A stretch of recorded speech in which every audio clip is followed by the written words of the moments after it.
Hello, hello. Welcome back to Let's Talk Ray Bradbury, the show right here on Let's Talk Entertainment, where going back to 2018, I've been attempting to read and review each of the roughly 600 short stories written by the late great Ray Bradbury. Today we're up to story number 267, which is also the 16th of 25 stories in his 2002 collection, One More for the Road.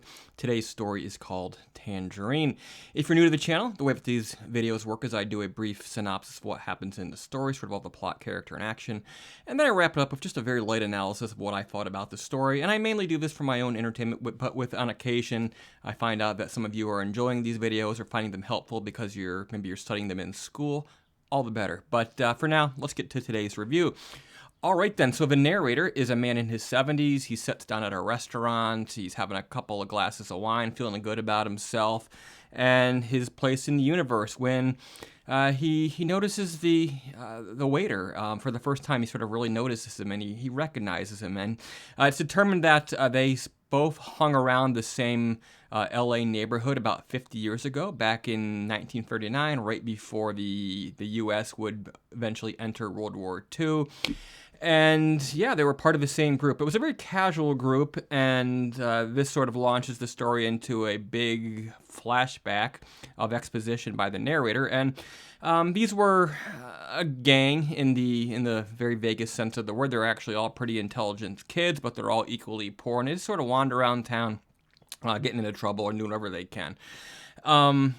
They don't really even know each other's names necessarily, and they give each other nicknames. And their leader is a young man named Sonny, who they called Tangerine because he had a really good voice and he liked to sing the Johnny Mercer song Tangerine. The narrator then goes on to sort of reveal that Sonny is a very smart, Tangerine rather, is a very smart person. But he held him all at arm's length. He sort of picked on him a lot, and he could have been anybody, anything in the world he wanted to be if he'd only sort of put himself to it. And sort of that year, near the end of summer, people sort of start fading away from the group. But that one day, it's just the narrator and it's just Sonny, and Sonny takes him out for his first real drink. He buys him a bourbon. And it's at this point we come to understand that Sonny is in fact gay, and the narrator has sort of noticed him sort of coming in and out of buildings, seen in the company of other men. But then there's this woman across the street who's looking at her, and they're both sort of crying, and turns out she was one of his teachers in school, and she basically wanted to marry him. Previously, they're adults now, but wanted to marry him, and she basically had the chance to do that and to go on and live that sort of life. But no, he's in fact a young gay man, and with war coming, he sort of, where everybody else is sort of getting drafted and preparing for war, he sort of feels like, yeah, they're going to find out about me, and they're going to kick me out, so I can't sort of take that route. But yeah, ultimately, he is a gay man, and he sees no future for himself in the late 1930s, and he sort of reveals that if things don't sort of shape up, I'm going to kill myself when I turn 30. So then it takes us back to the present with the waiter in this in the restaurant, and the waiter, or he sort of asked the waiter that old song he used to sing. Remember how that goes? And the waiter sort of says no, and reveals that I had heard though that that Sonny did kill himself when he turned 30, and he shot himself. But ultimately, the narrator is testing this man to see if he could sing the words to this old song, Tangerine, and he doesn't reveal that he can. And we're sort of meant to imply that perhaps the man he's been talking to, this 70-year-old waiter, is in fact Sonny or Tangerine himself. Okay, so I don't like to bring up too much autobiographical information about the author into an analysis of a story, but Bradbury did spend most of his life in LA when the Great Depression came. His family wasn't struggling. His father moved them out to LA. And so that had to be a big difference of setting, of lifestyles for him.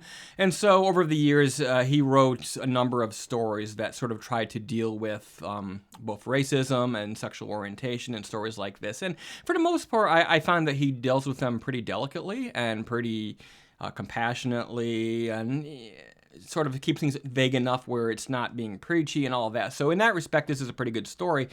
I don't have a lot to say about it other than if the goal here is to cause you to reminisce about people you've met over the years, people you've lost touch with, people who came in and out of your life and sort of wondering what became of them, I think that story is a success, because I find myself thinking about a number of people from my past who I won't get into here. But I think that not all stories can necessarily be mind-blowing, but if they get you thinking just a little bit about important topics. And I think the moral here is that in 2002, the story was published in 2002, but in 2025, it's unfortunate that we're still having these same conversations, these same issues, these same problems, the same intolerance, all the same bullshit, and it doesn't seem like anything's changing in a hurry.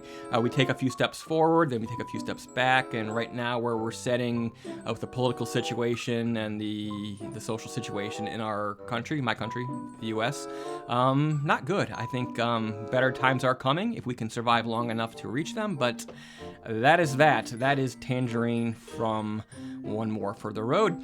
Next time, we'll be looking at a story called With Smiles Wide as Summer, which is the 17th of 25 stories in this collection as we quickly approach the end of One More for the Road. Thank you for tuning in. Remember to be kind to people because you might end up in their stories. But anyway, for now, toodaloo. I will see you later.